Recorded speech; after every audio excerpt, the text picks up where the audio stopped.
Hi everyone, it's episode 19. It's the post-Gogglebox show. So thank you everyone who tuned in and watched me and Mark go through all the emotions that you can go through in FPL. We had highs from Mark, we had the ultimate lows from me.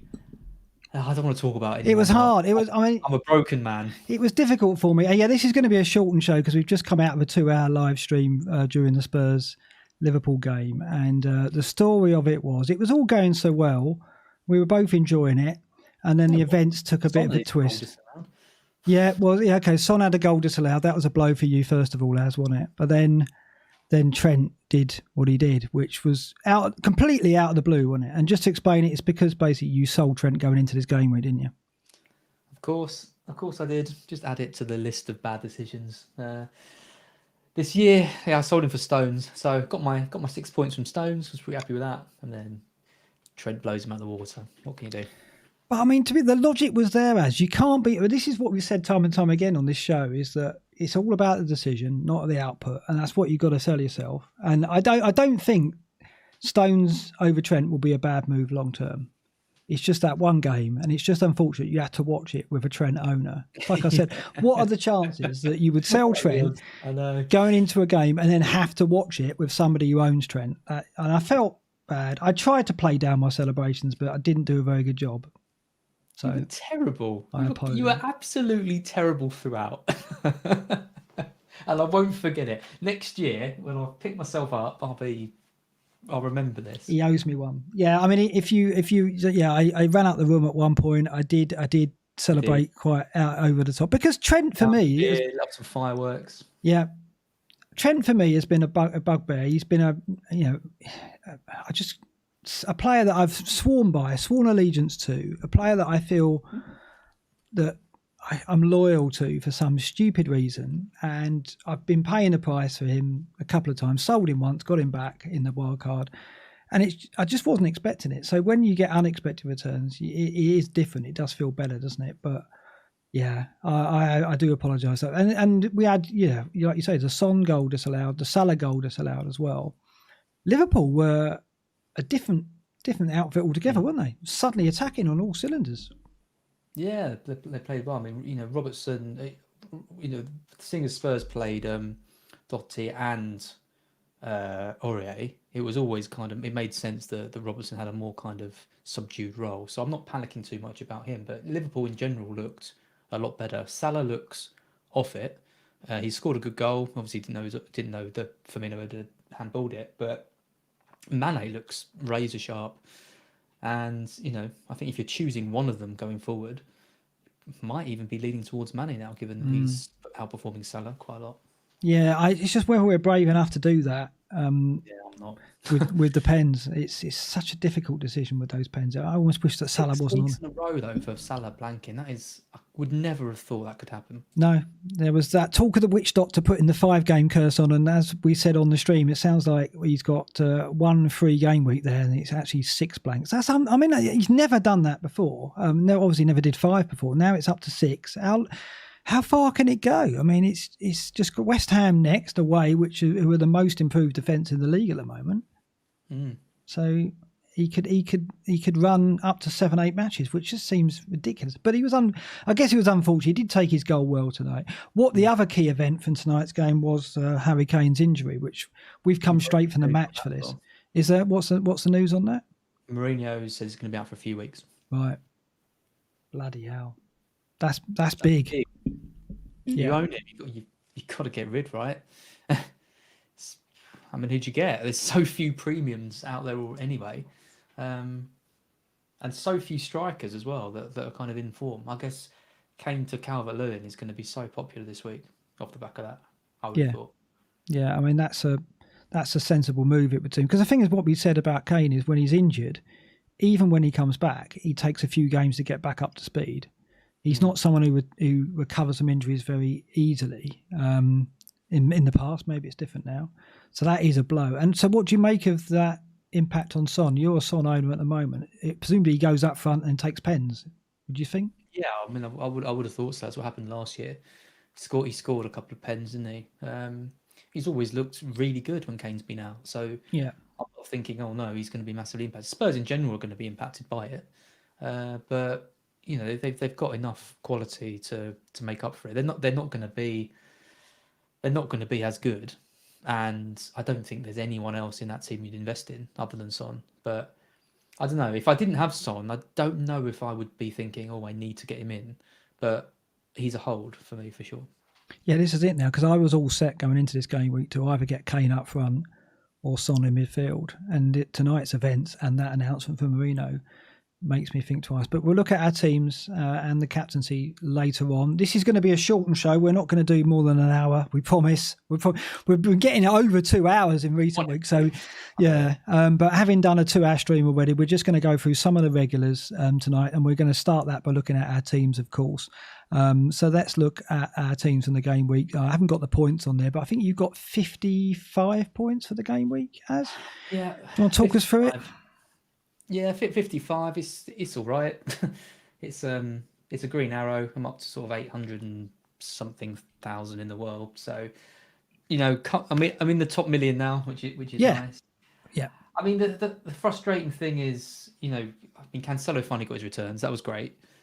We talked at length about City in general, and we spoke about whether their options could rival United's, and we both kind of agreed they could. I think we were both just a bit scared of going, for someone other than Fernandes. But what's really annoying when I look at my team is I didn't get Gundogan in, who was someone who I was talking about getting in and captaining. And in the end, I just got so flustered with my bench because I just couldn't decide who to play out of Eiling, Souček and Soufal.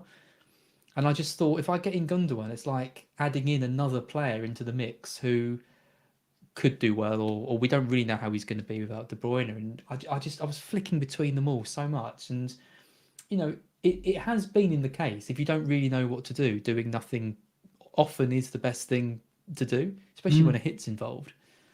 And in the end, I got if I played Souček, it wouldn't have mattered if I hadn't got Gundogan because I would have got the 15 points from him. But I went for Eiling, got drawn into that Newcastle game.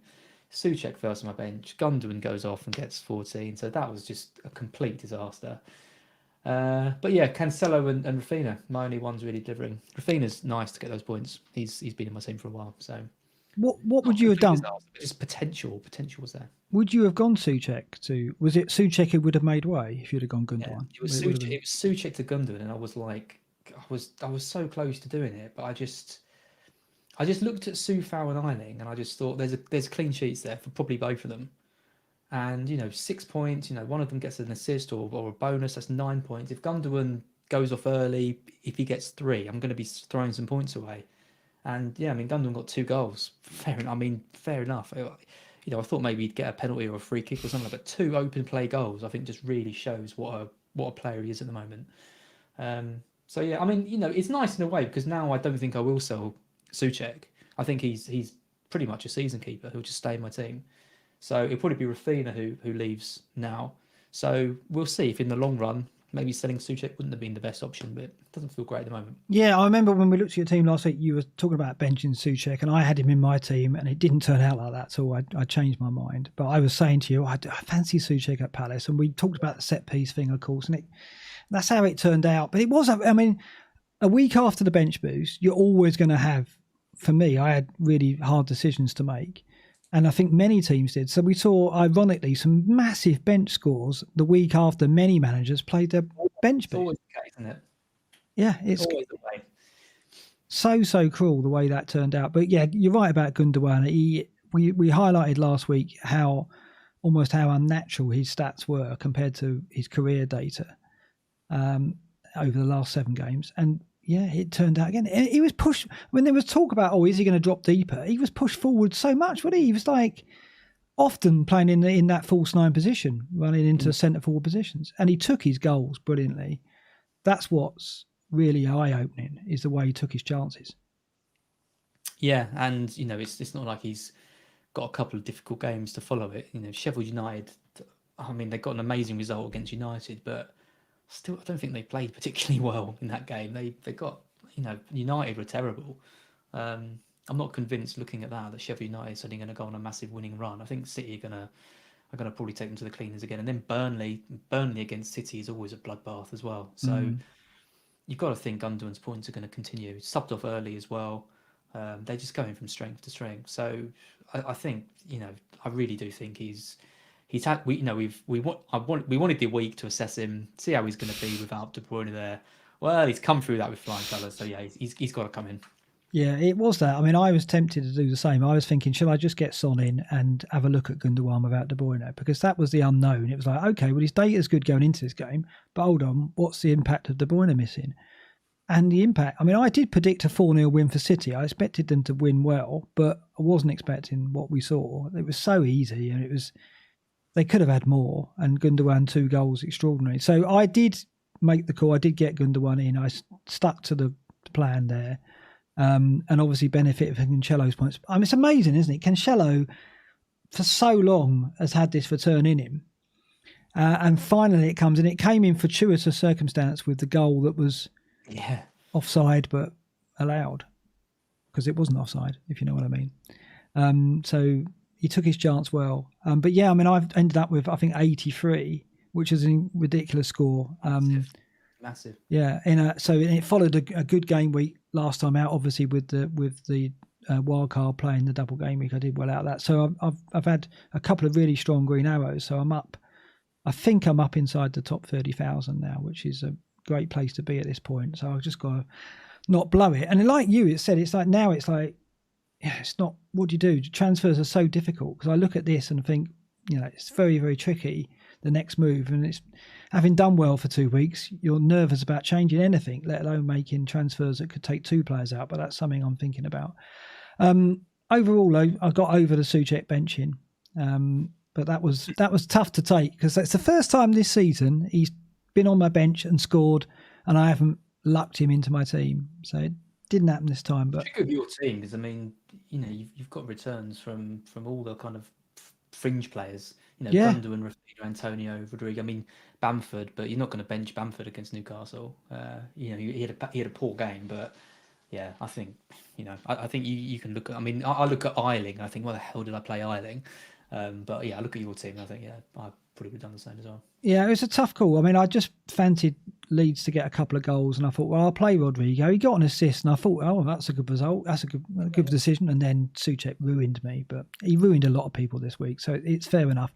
In the Great and the Good League, a word on Late Riser, who got Cancelo in this week and found his return immediately, which is just unbelievable. I couldn't, he's been waited so long. Yeah, we've waited so long. He's had Stones and Diaz to his credit and did well with those two.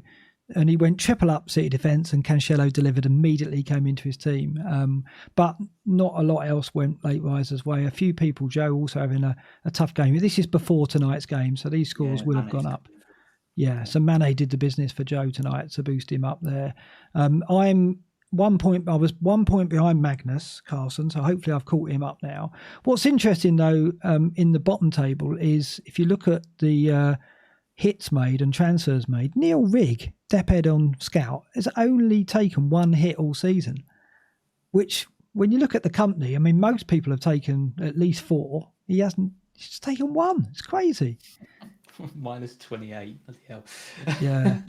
We're both right, minus 36. I'll be joining him this week, I think. Yeah, we're both on minus 28. I think this season is, I guess with the situation we're in with COVID, more hits than ever. It's not. I'm not imagining that. I mean, if you look at that table there, I mean, General's taken 20, Fabio Borges 24, us two 28, Sean 28, and Late Riser 36. Even Joe 24. He uses them when he needs to.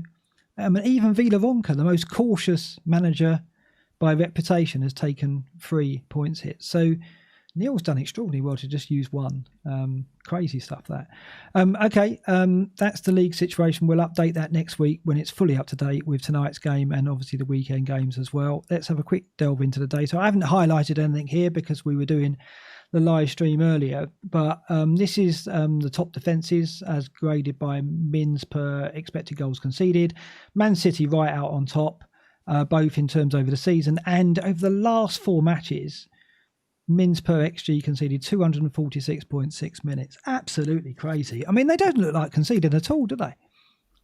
It's just absolutely ridiculous. I mean, it's always been a case of you felt with City in seasons gone by. They keep the ball so well, and then everything looks good. But then they've kind of got like a mistake in them, or they've got something where we even saw it in that West Brom game, like weeks and weeks, feels like forever ago. But you've always sensed that you only need a couple of chances maybe to score against them.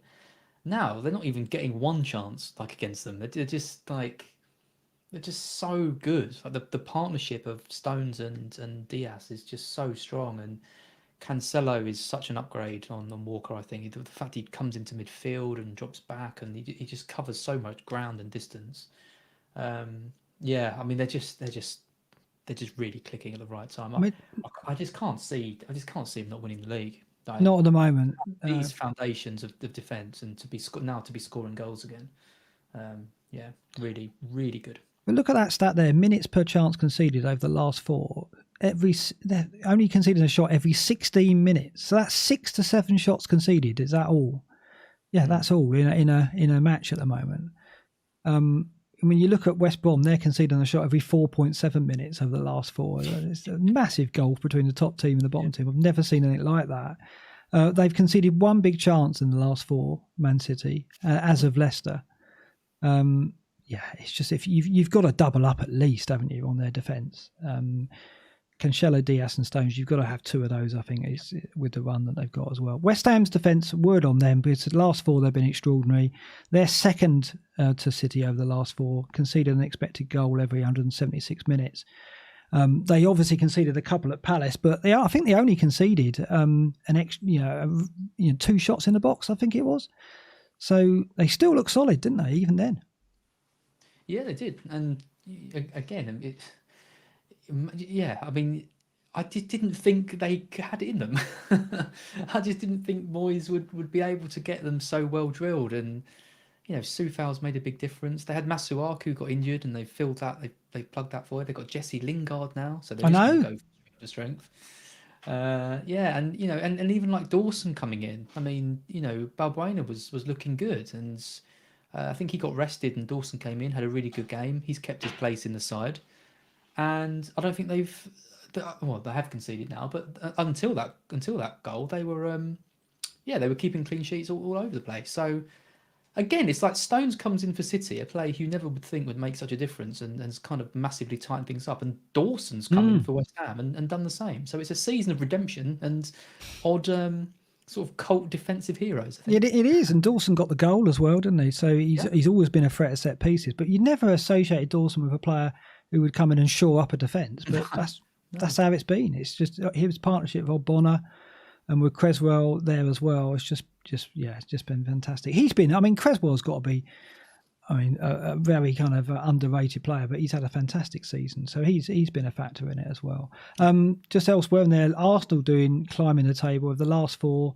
They're 4th for expected goals conceded, 130 minutes per expected goal, so looking very strong. They got a good result at Southampton, of course. So they're definitely on the up and up. Saka and Lacazette, if we look at the attacking data, are suddenly becoming factors. Arsenal, there they are, over the last 4, top for minutes per expected goal. 41.1 minutes, so even ahead of Man City and West Ham in second for that as well. So, the theme here of this data at the moment is just how well Arsenal, West Ham are doing, and of course City on course to win the league, both Josh and us. But yeah, what do you make of Arsenal at the moment? Saka, we've got to consider him as well now, haven't we, as another cheap option? Yeah, he's great. Whenever I watch him, even was it last year when he broke into the team, wasn't it? And he's a young guy, giving them energy. And you look at Smith Rowe as well, what he's bought. They just bought Odegaard at the number 10. Yeah, it'd be interesting to see how he slots in. But yeah, Saka is one. I think I don't know if you've got any stats on Saka, but I think his shots on in the box and shots on target is right up there with some of the best in the league.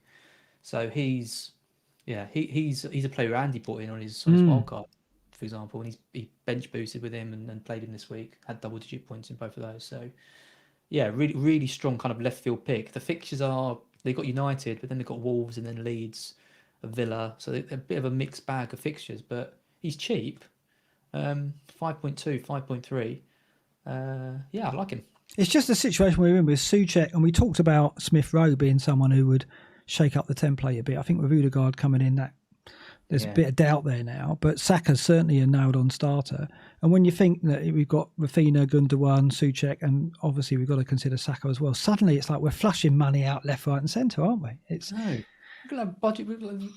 Our team value is going to be like 60 million. We're going to have like 40 million in the bank or something. I mean, if you take money out of Kane, say I think some people have already got like 8 or 9 million in the bank, and with Kane, you take Kane out and bring in, I don't know, like a 6 million striker, and you're going to have like 15 million in the bank. I mean, that's never happened. It's crazy because we got Kane, Vardy, and De Bruyne, all three more than 10 million, all out, and they're three of the template players. Well, certainly two of them were. So there's going to be a lot of money out there now. And we talked about Calvert-Lewin and whether he would come in for Kane as the Kane replacement. But look at Everton. Their last 4 matches, they're bottom in terms of minutes per expected goal, 169 minutes. They did show more with Rodriguez out and with Dino playing left midfield. That's something we're alert to as well. He's got to be something to consider. But do you have any doubts about Calvert-Lewin still? You looked a bit rusty against Leicester. You still going to go to him? Yeah, I think so. I mean, the last 4 are kind of a bit difficult to judge with Everton. They've had some hard games. They've had all their players. They've had a lot of their players out. They've now got what I think is potentially pretty much the 2 best games, other than West Brom, to kind of start addressing that. Newcastle at home is an amazing fixture. I mean, Newcastle played well against Leeds, had 20 shots on target or whatever, still couldn't win. I mean, what does that do for your confidence if you play that well and still end up on the losing side? I think Newcastle are a team that could just get battered by or turned over by a team, and I think Everton are going to really go into that with that kind of mindset to turn them over. And then they've got Leeds, and Leeds defensively, I'm just not feeling it. So I'm looking at those 2 games and thinking I need to get involved in Everton. Calvert-Lewin's the obvious one. Dean is the other one I'm really looking at. Played left mid, left wing, last 2 games in the cup and yesterday, and we know what he's capable of. And I can see a Calvert-Lewin Dean partnership, bearing fruit. So I'm really tempted by that.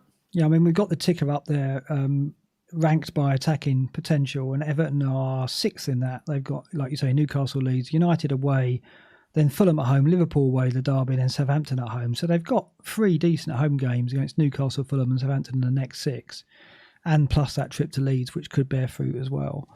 And you've got to think set pieces are a weakness of Leeds, and Calvert-Lewin, Mina and Keane are all going to be a big threat in that game. And yeah, you've got to back them against Newcastle.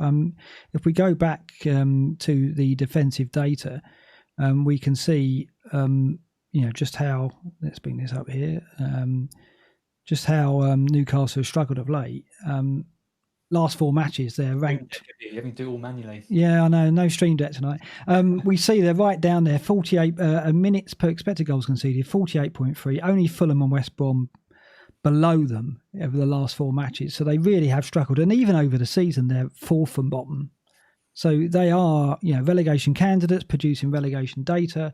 And we saw Leeds create enough against them to show that Everton could get a convincing win. And obviously when we look at captains later in the show, that's got something we've got to consider. Let's look at player data just briefly. And we talked about Calvert-Lewin over the season. He's still up there. I mean, when you look at minutes per expected goal involvement, non-penalty, he's up there in 5th place, but he's now behind Lacazette. And we talked about Saka. Is Lacazette going to be a solution that people look at with Kane and Vardy out? Yeah, it could be. It could be. He's had such a strange time at Arsenal because he's always kind of been second fiddle to Aubameyang, and now it's reversed because Aubameyang is not really been performing this season. I think he's got personal problems now, which means he's out of the Arsenal team. Not sure for how long, but in Aubameyang's absence, Lacazette's really stepped up, and he's not getting subbed at half time like Emery used to do when I owned him. So that's a plus. And he's a goal scorer, and he's the reputation he had in France, and he was signed as this kind of superstar that would really bring everything out of Arsenal and really sort of push them up a gear. And it's like a delayed 3 years to get to this point, but it looks like now he finally does. And they're getting players behind him who actually look like they can create chances. Smith Rowe, Odegaard coming in with Saka there. You've got Tierney. I think he had the most chances created when he was in the team over the 4 matches that he played. So they're now getting balls to their striker who is in good form. And a player like him, I just think it's just going to carry on because he's a confident striker. And with those players around him creating those chances and the form he's in, I can see him scoring more. It's just the fixtures. I just don't know how many he's going to get and whether it's really worth. I mean, if it's Kane to Lacazette, I think it's I think there's potentially a shrewd move there. But would I be kind of taking hits to bring him in and stuff? I wouldn't be captaining him, I don't think. No. I mean, but I'd expect a steady return from him. United and Wolves, the next two, not easy defensively. I mean, they do give up opportunities. You'd think Arsenal can score in both those games. Then Villa away, which isn't easy.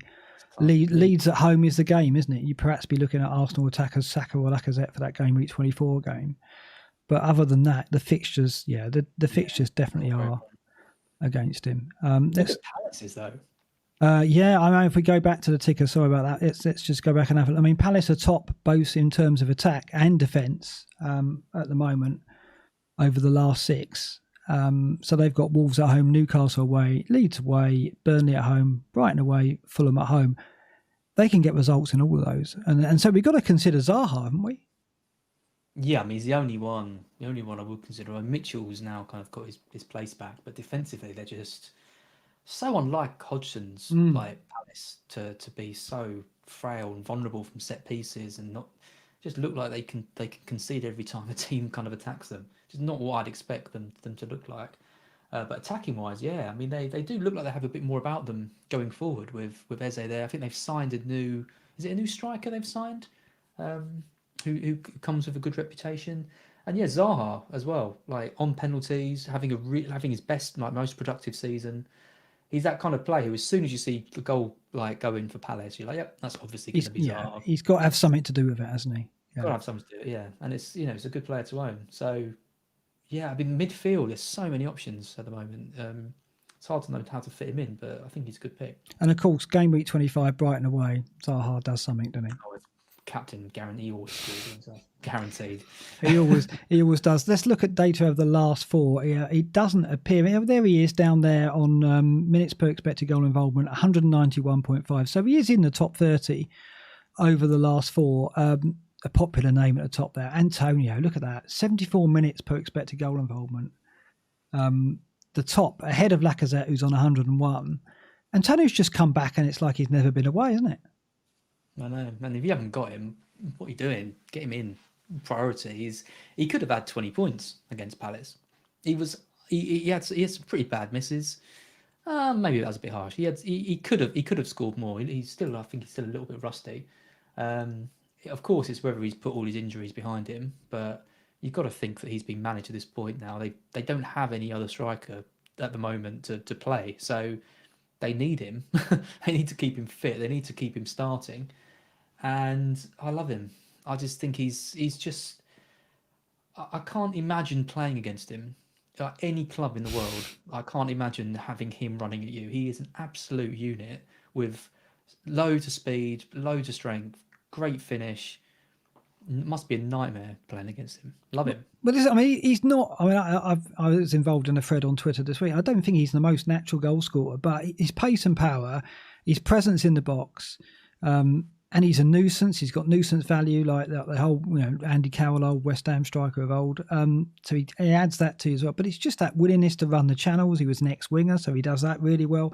There aren't many weaknesses in his game now. Sometimes his finishing is lacking, and that showed against Palace. But he does more than enough. Every match, he just terrorises defences. And the other thing is, I mean, we look at their fixtures now. It doesn't really matter, Antonio. You always think like they're playing Liverpool at home next. Liverpool defensively are still quite strong, but you think Antonio's going to cause them a lot of problems, isn't he? Nat Phillips and Henderson, they won't be able to cope with him bursting through. I fancy him in that game. I think he's going to get something. Yeah.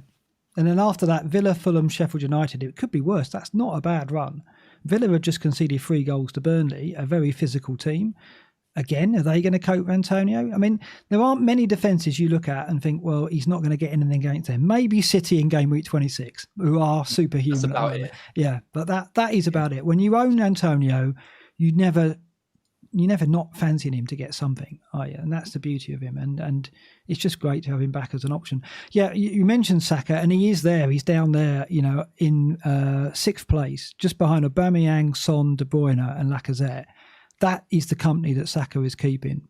120 minutes per expected goal involvement, non-penalty. That's incredible, isn't it, for a player who's still developing? Yeah, and from 5.2 million or whatever he is on FPL. And he's a player who's been used like in the utility way by Arsenal quite a lot. Plays at left back, fills in midfield and all this. But now it looks like he's finally found this attacking role that really suits him. And I think he's going to be in the team for years in that role and just going to keep getting better and better. Great option. I mean, what's extraordinary, like minutes per shot, 28.4 minutes per shot, which is ahead of Son, who's 33.6, and Lacazette as well, 39. So he's actually shooting. I didn't have him down as that kind of player. I always thought at the start of the season when I was thinking about using him and getting him in, I thought, well, he's a creator of chances. He's not really a player who gets in the box and has shots. But in recent weeks, he has shown that side to his game. And we've got to take notice. Yeah, and Arteta's got to take credit for that because he's obviously seen that about him and moved him to this different position, different role. I think having Smith Rowe in the team obviously takes that onus on him to constantly trying to look to create and thread the ball because now he's freer to run up the pitch and dribble a bit more and shoot more and that kind of stuff. So having a number 10 who isn't completely useless like Ozil's been for a while, definitely helps him. So yeah, it'd be interesting to know what happens with Odegaard coming in. You'd think it would probably help him even more because his reputation is bigger than Smith Rowe's and he should be a better player. So we'll see what happens with that. Just looking down the list, I mean, Watkins has done well, 2 goals in 2 games and 127.7 minutes per shot over the last 4 game weeks. Yeah, I mean, he's beginning to show the potential that we knew he had. He just had that terrible run where people were giving up on him. But in a team where Jack Grealish, you're going to get chances, aren't you? Grealish is down to himself. We both don't own him at the moment, and it's unsettling, isn't it? Grealish rather than Watkins. Yeah, I mean, Watkins is kind of like Bamford-esque, isn't he? You feel like he needs about 10 chances to put to put one away. Grealish, I just that goal went in, and I was just sad because I just thought I love him. He's everything I want in my team. I just don't know. Like I said, there's so many options. I just don't know how to fit you in, Jack. Like there's, I'm prioritizing like Gundogan and my Everton players and stuff, and your fixtures aren't really that good, but they don't really matter because you're such an excellent player anyway. Yeah, I mean, for you think earlier in the season how much we both raved about him, and now fast forward to now, neither of us have got him in our team. What are we doing? Doing pretty well, yeah. What are we doing? Why haven't we got him? But the thing is, you look at some of the other names here. You've got Harvey Barnes. We haven't considered him. Maddison, of course, one of your favourite player. You've got to consider him as well. Obviously, Gundogan. We've talked about Zaha as well. We've talked about Saka. We can't get all these players, but suddenly the choice across the price points is massive. Yeah. And it makes me think that we've got to look at 3-5-2. We've got to look at 5-man midfields as a formation at the moment because, we've lost Vardy, we've lost Kane now, it seems. So 5 in midfield with 2 City defenders and 1 other is looking like the default template now, given the midfield 4-5-1. 4-5, but yeah. Is you've got 2 City defenders, you stick, maybe Robertson or Trent in there, and then you look at someone like Soufal, Dean. You've got a pretty strong team there, and you've probably got about 7 million in the bank. It's very, very. It's such a bizarre season, this one. Yeah, it is. I mean, and what do you make of Son? Do you think that he'll kick on a bit in terms of his threat with Kane out, or do you think it'll go the other way? He's lost the chief creator, but do you think, like you say, he's always done well when he's stood in for Kane up front, if indeed that is the case and Vinicius doesn't play. But I think you're right. I think Son will lead the attack. Yeah, we did. I think that I'd just be interested to see how his data changes now. He's had a shot every 33.6 minutes last 4. And if we go back to the season, is he even in the top 30? Just a shot every 45 minutes is what he's averaging, which is pretty poor for a player who's ranked second in the FPL ratings at the moment for points. Yeah. A shot every 45 minutes. I'm going to be interested to see how his data changes without Kane there. Presumably, he's going to have more shots in the box. He's going to be more of a threat. But it really depends on what service they can get. Unless they bring in like Vinicius as a kind of Kane like for like, because Vinicius isn't going to drop back as much as Kane does. which lets Son go on. So if Vinicius comes in and he's, you're going to be the one, you're now going to be the focal point, and Son's doing more running in behind, we might see even more of a drop off on his stats. So this is what I mean. I don't think Son is a must own like right now. I wouldn't be flocking to get him in, but I'm happy having him to see what happens.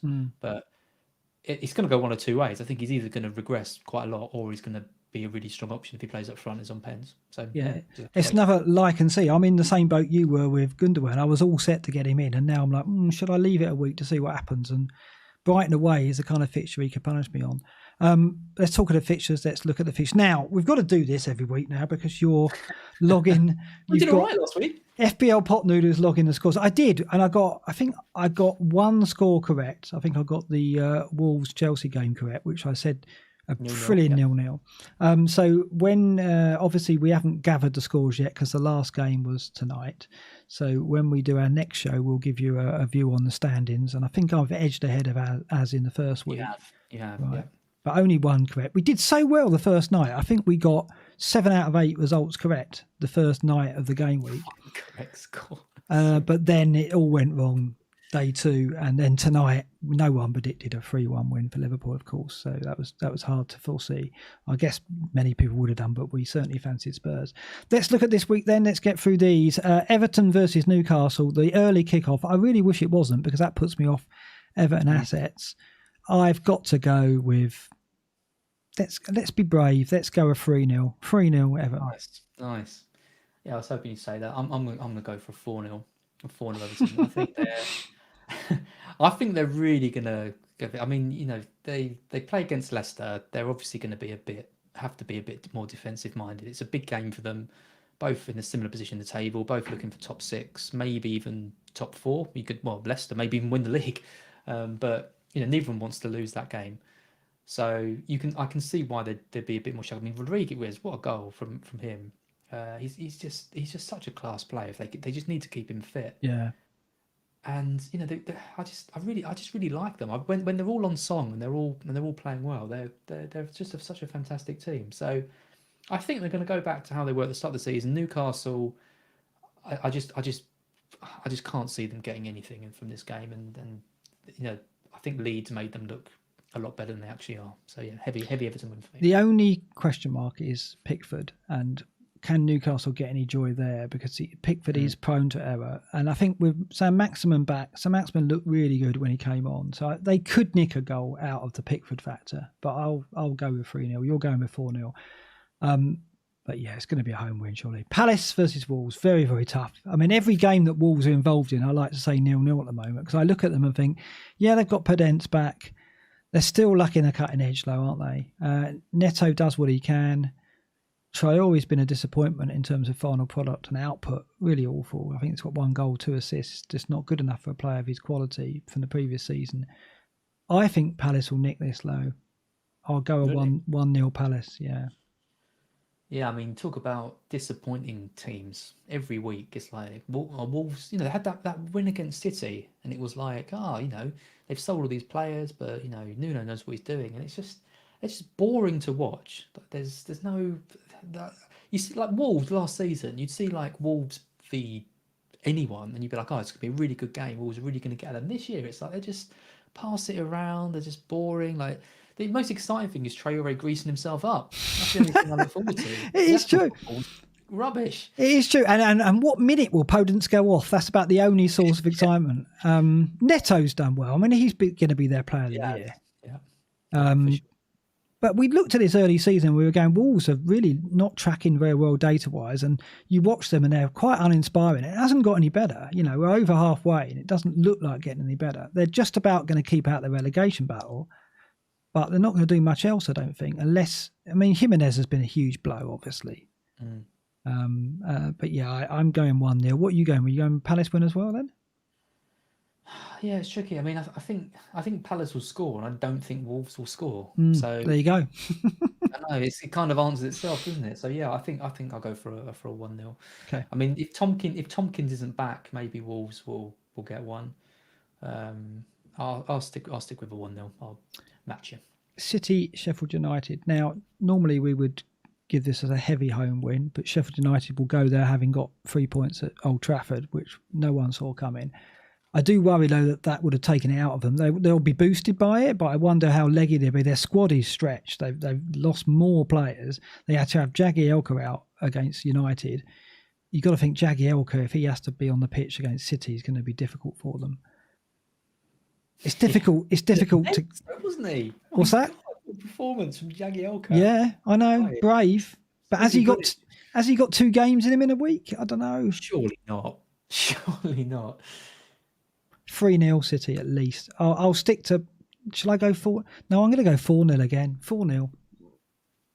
Go on, Az. Take it up one. I really don't think Sheffield United are going to do well in this game. Yeah. I mean, you haven't got to be an expert to predict. No. I think you're right. It's just a question of how many. Sheffield United don't tend to get thrashed. I think they've had 3 games this season where they've conceded 3 or more goals. So I don't think we're looking at 5, 6, 7. I think 4's... Did you say 4? I said 4 again, yeah. Yeah, I think I'll go 3. Yeah. I'll play it down a little bit. I think 3-0 City is probably a little bit more risky, but I wouldn't be surprised if they got more. That's so good. I mean, the performance against West Brom, they were just... You couldn't see where the attacks were coming from all angles. West Brom didn't know what to do. I mean, Big Sam, perhaps a bit out his depth in terms of how does he deal with this. I mean, he stick a big centre forward up against him, he knows what to do, but the way City played, just I don't know if anyone really would have worked it out. It was just so hard to pick any of them up. And again, I think Sheffield United will show willing, but I don't think they'll live with them. I don't think they played that well, Sheffield United, against Man U. I don't think they needed to. United were just... They couldn't string past to go. You had Pogba just like booting the ball off to a Sheffield United player. Like, there was no urgency about United. There was no threat. Like, it was just... The goals they scored were just like stupid mistakes. So it wasn't like Sheffield United put in like the most amazing performance I've ever seen, and that suddenly means they're going to start taking over. I still think they're pretty crap, and City are going to thrash them. So, yeah. Yeah, I mean, the Burke goal as well. Hilarious defending, wasn't it? What are you doing? Just awful. I mean, it's difficult to know who was to blame because there was about 4 or 5 players you could have pointed your finger at. But yeah, just very strange performance from United, given where they were and the opportunity they've got. Let's go to West Brom Fulham. I'm gonna go with a West Brom recovery here. Big Sam kept the team in for a couple of hours after the game, didn't he? Did you hear about that? So there was a team meeting effectively after that drubbing by City, and I'm going to go for a reaction. I've got Johnson, and I'm probably going to play him in goal. I'm going to go 1-0 West Brom. Yeah, over Pope. Who've Burnley got? Chelsea. Fair enough. Yeah, I think so. Yeah. I don't know. I just don't really want to back West Brom to win. I think they're just by far the worst team in the league at the moment. So and Fulham, the Fulham Brighton game wasn't that good. I tipped that last week to be a really exciting match, and yeah, it wasn't. I think Fulham will win this one. I think Fulham will win it 2-1. Yeah, I mean, Fulham are the better football inside. I just wonder if it's the kind of game Sam can just grind and manage a 1-0 out of. It's a big. If they've got any hope of staying up, got to get something. Exactly. Arsenal United, we talked about United's disappointing performance. This is going to be a real test for them. I mean, Arsenal flying at the moment, tails up. Even without Aubameyang, you've got to think that they're going to be a big threat to United's title. It seems weird to say title credentials because they've come from nowhere, and they kind of are. They're in the mix, right? We've got to say that. Yeah. But I'm going to go with 1-1. I'll go 2-1 United. I think they'll recover. 2-1 United. I still think United will do well to get top 4. Right. I think the title is just a dream. Like they're just too far off. It's performances like that. I think Rio Ferdinand said it yesterday. It's performances like that which is why they won't win, because you've got to grind out wins against the bottom of the team. And it's like when I play Football Manager and my team just inexplicably loses to like bottom of the league. That's why I don't ever win the league or the titles or anything, because I'm always throwing away stupid games like that. Just a bad. I mean, when United in these big games always disappoints me every time I watch them. I don't even want to watch that game. 0-0. Could be. I mean, that's not a bad shout, to be honest. And what do we do with Bruno? What do we do with Bruno? Do we turn our back on him as a captain, or do you still back him? Yeah, I think captain wise, I think this is the time. I've got an article out on Scout come out today, where I really think that the next few weeks is a real time to start experimenting a bit with the captains, because we've got Bruno and Salah off form. They haven't got the best games, and if I've got any aims of sort of recovering the season, I need to start thinking a bit differently. And this week would have been perfect with Gundogan or Cancelo. Hopefully that can continue, and I'm going to start backing some other players. So yeah, I'm backing against Bruno and Salah for the next few weeks for sure. Yeah. Okay, that's fair enough. Southampton Villa. We love Jack. Do we love Villa enough to expect them to bounce back against Southampton? I think so. I think Southampton still don't convince me in terms of a cutting edge. I know Ings is back, but he always feels like he's just one step away from another injury. I do feel sorry for him.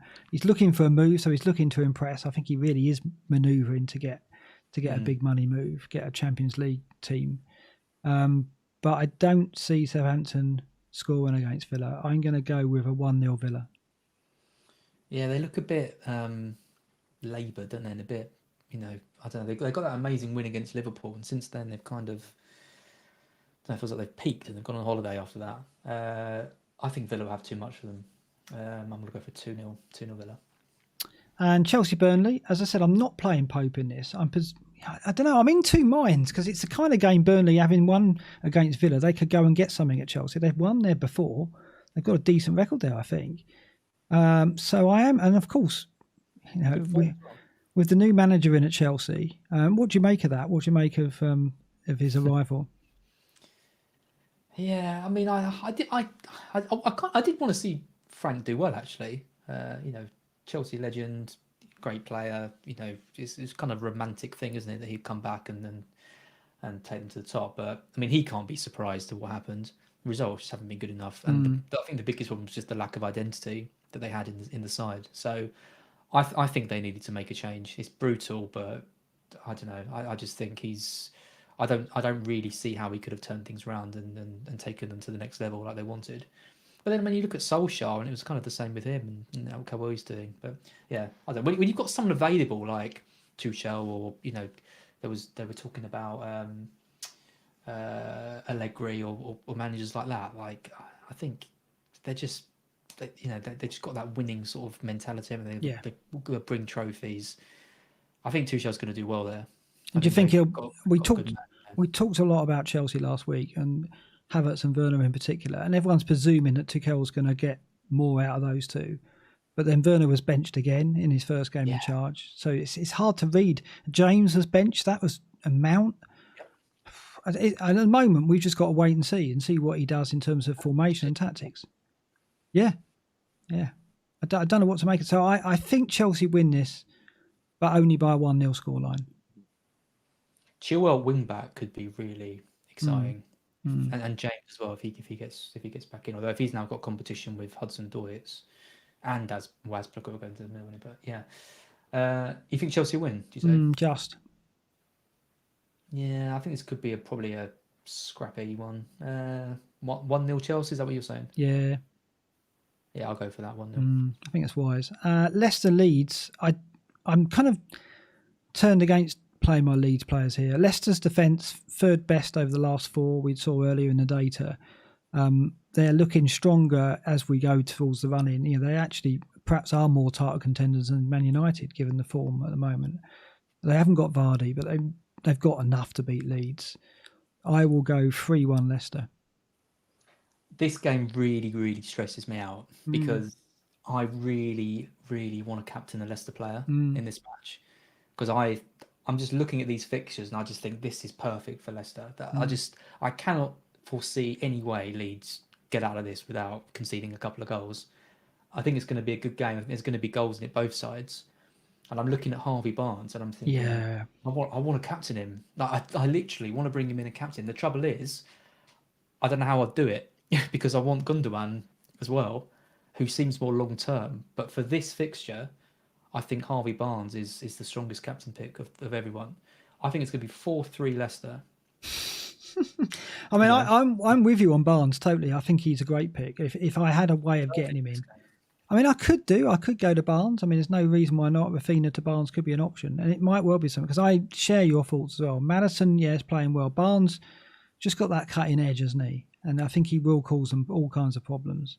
He's having a great season. So, yeah, Leicester win this for both of us, and Barnes to excel. That's obviously a big thing for both of us there. West Ham versus Liverpool, very hard to call. But after tonight's performance,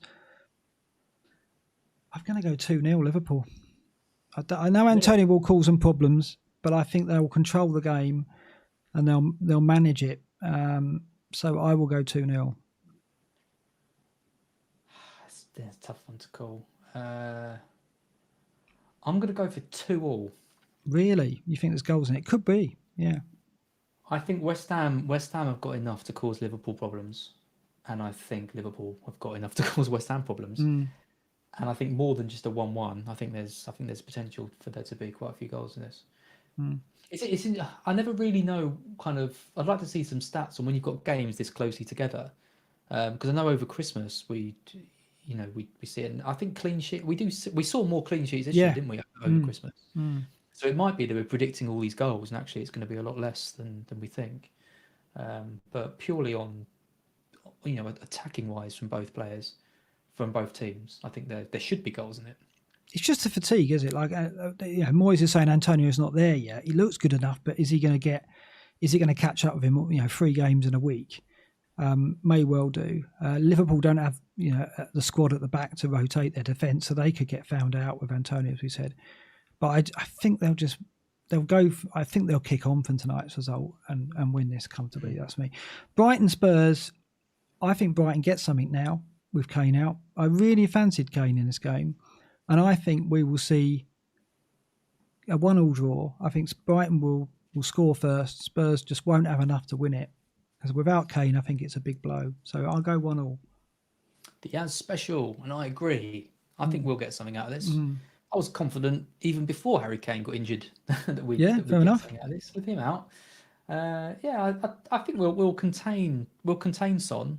I think and now he's the chief threat. I think teams are going to look to really kind of mark him out of the game and make sure he doesn't score like he did earlier today. When he's just passed through by Kane and just slots it in. And I think we're quite good at kind of stopping those kind of chances. So I don't really know where Spurs' goals are going to come from in this game. I think this is actually a really tough game for Spurs to come into after the back of that injury. 1-1. Both going 1-1. Well, we'll see. Pot Noodle has been writing those down, hopefully. Otherwise, this has gone for Burton already. But yeah, thanks to FPL Pot Noodle for doing this. A bit of fun, but we're now tracking how we do, and it will be interesting to see how awful we are at this, or otherwise, maybe. So checking once a month or something. Just to see how things are going. Let's look at our teams before we look at captains and round off then. Let's go to Azzy's team first and look at what he's doing. So you're going to take an 8-point hit, is what you're considering now, right? You can help me with this, because am I just losing my mind? I don't want to throw everything away, but at the same time, I want to start attacking a little bit. I'm just getting a bit bored of every week being average. Again this week, 100,000 rise. It's all right. I'm just looking for something a bit kind of bigger, and I don't really care if I slip down to 1.2, 1.3 billion. 800,000 is rubbish anyway. I just kind of feel like I want to do something that's really going to give me a chance to kick on. And I'm looking at the fixtures, and I'm looking at Everton, and I'm looking at City, and this is what I put in my article. It's the next 2 games are so good for those 2 teams, and I think Everton, they're getting their players back at the right time. You've got Dean at left wing now, who's good in that out of position potential option. Calvert-Lewin, all the creativity around him. So what I'm thinking of is Rafinha out for Gundogan. Now he's a reluctant sale, but I don't think he can match Gundogan's output. So it's just, I don't particularly want to sell him, but I think Gundogan's got more potential going forward. So then I'm looking at selling Adams, who's been absolute crap for me all the weeks I've had him, and getting in Calvert-Lewin. And then I'm looking at getting rid of Eiling and bringing in Dean.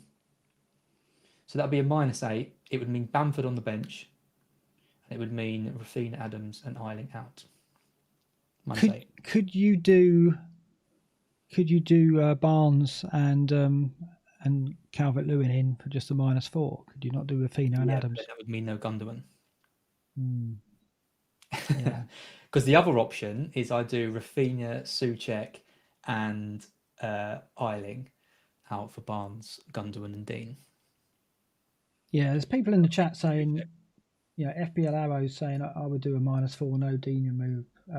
I think I would -8. I think when you've got a green arrow, and I look at that team and I think there's nothing wrong with the defence, nothing wrong in goal. Salah, Fernandes, Son, yeah, fair enough, a bit template, but don't need to touch that yet. Antonio, great. Bamford, you could leave. I maybe wouldn't play him. You're absolutely right. There's not a lot wrong with your team. I keep saying it, and this is what's a mystery, that you're struggling. Because every week I look at your team and think, well, that's a good side. He's going to do all right. And then you never seem to have a game week which propels you forward. You get little rises. You've not been getting bigger ones. And I don't really understand why, because you don't seem to be doing much wrong. You're just not hitting the right play at the right time, of course, and not having that bit of luck, I guess. But I would do a -4. And I think Barnes, I think you're right in Barnes, and I think you're right in Everton. Maybe Barnes and Dean are in, maybe, and you play 4-4-2. Have you thought about that?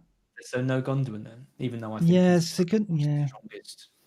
This is what's so annoying about having done the Gundogan move last week as well. Because if I don't Gundogan, then I could take a -4, get Barnes and Dean for another -4 and be happy. But now that it's for a -8, but I'm also thinking, should that matter? Like, it would have been a -8 anyway if I'd done the -4 last week and the -4 this week. So maybe just do it and just get the way. I mean, what I could do would be, well, I can't do. What I would have liked to have done maybe would be Souček, Rafinha, and Adams out for Calvert-Lewin, Barnes, and Gundogan. That would be a proper aggressive -8. But I'm 0.1 off.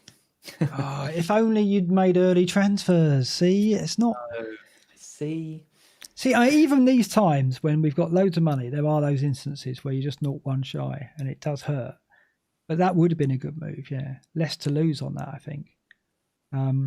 So what's your gut? Are you going to make these? Are you going to leave it till Saturday morning? Is that the? My gut is definitely Rafinha and Adams out for Calvert-Lewin and Gundogan. That just seems sensible. It's just then whether I take a -4 to bring in Dean. I don't really. I mean, I've backed goals in the Leicester Leeds match anyway. Bamford I don't know about him. I don't like the fact he's so highly owned. I don't like the fact he's off form. It feels like it could be the potential to, take a bit of a risk. And if he blanks and Dean gets a big score playing at left wing against Newcastle, that could be something that really kicks some season on. Yeah, the only thing, I mean, going back to the ticker, Leeds' fixtures aren't awful. They've got Leicester away, but then they're at home to Everton and Crystal Palace. But they're not that strong at home, are they? That's the thing. In home matches, they haven't been brilliant. They're definitely pitch. Is that coming soon? They are. I mean, I expect the pitch to be in better condition. But I'm with you on Bamford. I do think maybe this is the right time to get off Bamford because he is highly owned. Calvert-Lewin's a thing, and I think Bamford could be one to go. But I've got Rodrigo, so it's a pretty simple decision for me. Just looking at my team at the moment, I'm going with Johnson in goal over Pope, although I may change that. Trent, Cancelo, Diaz, and at the moment I'm going James Justin. Fernandes, Gundogan, Salah, Antonio, Bamford and Rodrigo. But obviously I'm going to get Rodrigo out, probably for Calvert-Lewin now. It was going to be for Kane. And the other thing I was thinking, I was doing Rafinha to Son, Rodrigo to Calvert-Lewin, which I can afford, which I might do that for a -4. But it's just, I don't know what to make of Son now without Kane. That's the thing. Is it worth a hit for the Brighton game? I don't think it is personally. No. But maybe Barnes. I mean, maybe both back to 1-1. Like, what's the max that's gonna? I mean, if it's a 1-1, he's probably going to score the goal. But I don't know. It's my gut's now saying I just won't take a hit, and it's just Rodrigo to Calvert-Lewin. I think, even though I mean, we've talked about Barnes, and we'll kick ourselves if he gets in a double-figure return because we both called it. But I think. Why are you playing Justin over Rafinha? Well, actually, I've been playing around with this all the time. And I fancy Leeds to score at Leicester. Leicester's defence looks strong. Do you see Leeds scoring? I mean, you tipped it, didn't you? Yeah, I do. I think they'll score. Yeah, it is between those two. I do struggle with these calls on the bench, don't I? And you're always very good at spotting that in my team. Good for you. Rubbish for myself. Yeah. And what do you think about Souček not playing him? Is that risky? I'd play Rafinha over Bamford. Would you? I'm really reluctantly selling Rafinha. It's if I wanted to keep, if I was going to keep one, if it was like a draft game or if I could have 6 midfielders or whatever, I'd definitely keep him. It's only because of the position like classification. Souček as well. He could do some damage against Liverpool. He's not bad. James Friedman in the chat saying, how do you still have Trent? Yeah, because it's that blind allegiance that I talked about that tonight. I celebrated rather enthusiastically.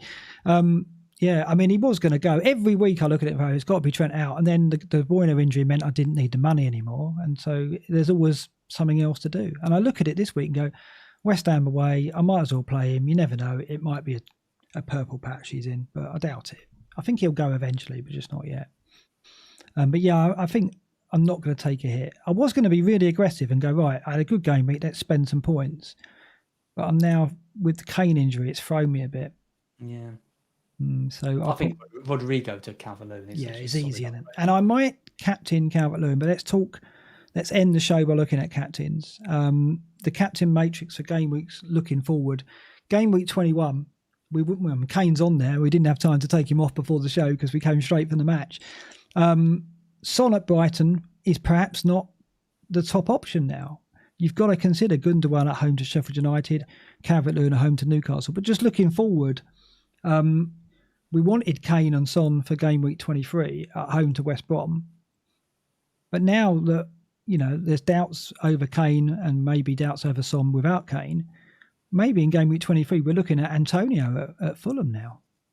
It's not a bad fixture for him, is it? Game week 23 is really interesting because the Spurs West Brom game was so by far the standout option. I still think it's going to be Son. I think you'd be pretty brave not to back him in that. But if you haven't got him, I literally don't know who you go for because all the other fixtures look tough. I think Arsenal got Wolves that week, which could be good for maybe even someone like Saka. This is what I mean. Like we now have the kind of opportunity to start thinking about captaining like £5-6 million players, which is such a rare thing to have. And I just don't think there's in previous years the difference between the low price players and the high ones has been massive. Like it's so much more reliable. But I really think that gap's closing at the moment, and I think this is the time to really start kind of attacking that. So yeah, I'm going to look to captain someone a bit different every week, except for probably game week 23, where I'm probably going to go for Son. But I mean, I've got names like Antonio and Gundogan and Calvert-Lewin on there now. Now, 2 weeks ago, they weren't even in I'm thinking. But now even more so with the Kane injury and perhaps Son, perhaps missing Kane, we'd have to consider those names. And Calvert-Lewin's, he's got Fulham at home in game week 24. You'd look to him in that game. And Gundogan, I mean, is he now the City? I mean, I guess we've got to consider him for this game week, haven't we, at home to Sheffield United. We're looking at the data here. So this is the captain candidates that I picked out. And, I've got Calvert-Lewin, Fernandes, Salah, Kane, Son, Gundogan and Cancelo. I mean, Cancelo has got to be in the mix as well. Yeah. Because you'd think he's going to start. You'd think the clean sheet is there. So you've got, a high floor, if you like. And we saw that he's quite capable of attacking returns, finally. Would you even go there? Would you think about Cancelo captain? Yeah, definitely. Look at Luke this week, captained him. Went triple City defence and captain Cancelo. He's only about 6 points behind me now or something. He was about 100 behind me a few weeks ago. So, yeah, that's the thing with Cancelo. I think I was talking to Seb on Twitter earlier, and he was talking about kind of like reliable captain picks. And, you pick your Salahs and your Fernandes so you can get reliable. Well, what's more reliable than getting 6 points every week from a Man City defender? Yeah. It's and it's not just that, because you've got his stats are so good, and the fact he comes into midfield and, he's had a big haul, but that doesn't mean that's like his one haul and now he's going to go back into hibernation. He's probably more likely he's going to hit another one soon. And if he is going to hit another one, it's going to be against Sheffield United or Burnley. So I'm really considering him. I'm considering him, Gundogan and Calvert-Lewin this week. It'll be one of them. I think it'll probably be one of the City players. I'm 50-50 on him and Gundogan. Yeah, I mean, I was definitely looking at Hammer's gone there. I was definitely looking at Calvert-Lewin, but before tonight's game, it was always going to be on Kane or Son. They were going to be my transfers. and Kane on Son were going to be the captain. But it's obviously all changed as a result of tonight. Just correct that. There we go. Hello, we're back. What have you done? It's just my monitor shut down and then the screens went all funny as a result of that. So now I'm kind of looking at Calvert-Lewin, and in terms of minutes per expected goal non-penalty, he's right out on top among the candidates. So 139.6 ahead of Fernandes and Salah. Son is still a temptation given that minutes per point, 11 minutes per point, he's right out on top there amongst the candidates here. Just ahead of Kane, 11.3, Salah 11.4, Fernandes 11.7. It's just, I need to see Son without Kane, I think, now before I'd be backing him for the captaincy. So I'm looking at Gundogan or Calvert-Lewin. I'm the same as you, I think. And I guess the safe bet here, bizarrely, is Gundogan. I know. How did we get here? Barnes, Mark. I know we're going to regret it if we don't. I want him. But how did we end up with Gundogan being the safe captain option? No, It's I don't know. extraordinary. But what sways me towards the risk on Calvert-Lewin is this defensive data we've got on screen here. And when you look at minutes per expected goal conceded, non-penalty over the season, Newcastle were the worst defence on show amongst the captain candidate opposition. So worse than Sheffield United. They've conceded an expected goal non-penalty every 64 minutes. And if you look at the last four, the gulf is massive. They've conceded an expected goal non-penalty every 54 minutes. Even Sheffield United are on 109.8. So they're almost double more likely to score for, 100% more likely to concede a goal than Sheffield United based on the last four matches. So it points towards Everton and Calvert-Lewin on that basis. Yep. But it's just risky going against City in the form that we saw against West Brom. So that for me will go to the wire. I will have to talk to Savert and see, because it's been a couple of weeks since we checked in with Savert. So I want to see where his team is at, whether he's got Gundogan in, what he's going to do with Son, because I think he had Son, whether he backs him in for the captaincy regardless at Brighton. But for me, I've gone right off Tottenham now without Kane. I saw that second half without Kane was disappointing from Spurs and makes me think I need to see them before I back them again now. Yep. But game week 23, when they've got West Brom at home, I'll probably be over it by then, and we'll all be captaining them. So that's it for this week, I think. We've got to do the smash and like. We will be back with a normal show next week.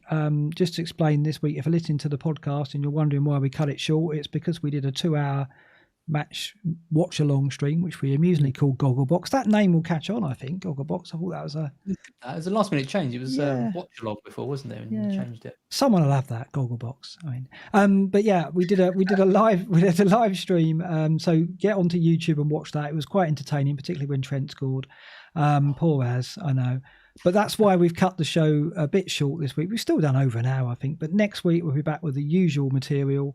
We'll be delving deeper into the data and talking more, catching up with how we're doing the predictions and so on. The games come thick and fast. So over to you, Aslo, for the smash and likes. Yep. So 1,146 watching now. If you want to hit the like button, do it now. Hit the like button now. Smash it. Watch them go up, yeah. And obviously sub if you haven't already. 12,000 subscribers now, Mark. So we could hit 20,000 if we really pushed on before the end of the season. It would be incredible. That means we'd have to get the suits out again. And just before we go, now I normally do a little amusing quote at the end of the credits. Now, I just want to say I wrote this comment before the match tonight. So this is going to hurt. Don't take it badly. Don't take it as me gloating. We had a debate in the live stream about gloating about Trent's points. And I did do a bit of gloating. I didn't go on Twitter and do it. And the comment that you'll see at the end, in the end credits, I didn't intend this to come true, but sadly it has. So please don't get upset, as. Dreading this. I know. It's a good night for me. Good night, everyone.